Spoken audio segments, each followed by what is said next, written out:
মেঘনা নদীতে চলন্ত অবস্থায় দেখা হয়ে গেল ঢাকা-বরিশাল নৌরুটে যাত্রীবাহী নৌযান এমভি রাজা রাড-বি। জাহাজটির দৈর্ঘ্য প্রায় ২০০ ফিট এবং প্রস্থ ৩৫ ফিট। অন্যান্য ঢাকা-বরিশাল রুটের যাত্রীবাহী নৌযানের তুলনায় এটার আকার একটু ছোট হলেও এটার আকর্ষণীয় ইন্টেরিয়র ডিজাইন সবার মন কেড়ে নিয়েছে।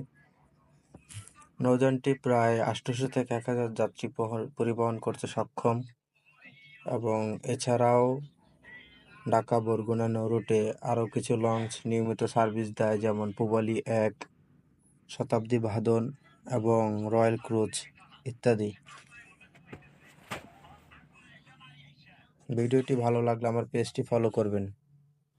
আমার পেজে এরকম আরও নৌযান সম্পর্কিত ভিডিও আছে, আপনারা চাইলে সেগুলোও দেখতে পারেন। আশা করি ভালো লাগবে।